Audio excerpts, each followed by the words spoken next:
Pour notre vie et pour notre service, pour notre ministère et notre vocation céleste, il y a à notre disposition, en union avec Christ, des ressources célestes inépuisables et incorruptibles. Ceci est le grand secret de la force. C'est une grande chose et une source de force considérable d'atteindre la position de Christ en sa qualité d'homme, une position dans laquelle nous découvrons disponibles des ressources célestes illimitées. Je pense que nous en arrivons là progressivement et non d'un seul coup. Nous y parvenons uniquement par le chemin de la discipline, d'une discipline qui vise à nous conduire dans une totale dépendance, mais qui ne crée pas en nous le vide ou la démolition comme un but en soi. C'est plutôt une discipline accompagnée de cette grâce de Dieu, cette grâce si tendre qui fait abonder sa plénitude une fois que nous sommes vidés. Il y a aussi bien un côté positif que négatif.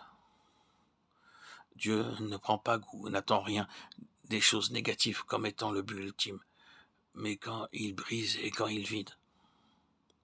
Il accomplit quelque chose du côté positif qui nous remplit d'émerveillement et à chaque fois, nous ne pouvons que dire cela vient du Seigneur et pas de nous-mêmes.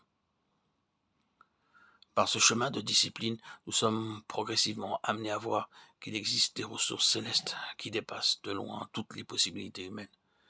Et ces ressources-là sont réellement agissantes. C'est cela qui constitue la spiritualité.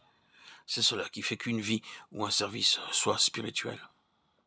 C'est puiser dans les ressources célestes, vivant la vie comme si elle découlait du ciel. Voilà la vraie spiritualité. C'est cela qui fait que la vie et la marche soient spirituelles. Les ressources ne sont pas puisées dans le moi ou dans le monde. Elles viennent toutes entières d'en haut.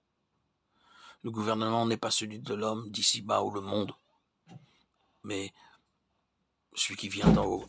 Tout vient, si absolument d'en haut et pas du tout de l'homme. Que la vie et l'œuvre revêtent un caractère entièrement spirituel. Oui, ce gouvernement n'est pas celui de l'homme d'ici-bas ou du monde. Certaines personnes semblent imaginer que la spiritualité est quelque chose de mystique ou de mythique, que la spiritualité est aux antipodes de la réalité, une sorte d'état d'esprit. Non, la spiritualité n'est pas avant tout un état d'esprit. Il nous arrive de dire qu'en telle ou telle occasion il règne un esprit calme et céleste. L'on peut parfois éprouver ce genre d'impression comme un fruit de la spiritualité. Mais cette dernière n'est pas une chose nébuleuse, mythique ou abstraite. La spiritualité est la chose la plus pratique. Lorsque des hommes ou des femmes sont appelés par Dieu dans un champ ou une parcelle de l'œuvre de Dieu, et qu'en face de la tâche de la demande sont conscients au dernier degré qu'ils n'ont ni aptitude, ni puissance, ni ressources pour accomplir ce ministère que par eux-mêmes, la seule chose leur est totalement impossible que d'essayer de le faire serait une pure folie et une absurdité complète, et que dans pareilles circonstances, ils réalisent qu'ils ont un Christ vivant dans lequel se trouvent des ressources plus que suffisantes pour pallier la demande, et que saisissant de lui par la foi, ils s'attaquent à ce ministère conscient de la toute-suffisance. C'est cela la spiritualité. En étant saisi par le Seigneur. Et ceci est pratique, éminemment pratique, et les effets prouvent que la chose est pratique. Et c'est de cette manière-là que se font les choses célestes. La spiritualité de Christ ne signifie pas qu'il se tenait loin des choses pratiques de la vie de tous les jours. Elle consistait bien plus en ce qu'il amenait les forces et les ressources célestes à produire leur effet sur les choses pratiques de la vie quotidienne. Vous pouvez laver des portes, ou le linge, ou le sol, ou faire n'importe lequel de ces travaux ménagers ordinaires d'une façon spirituelle.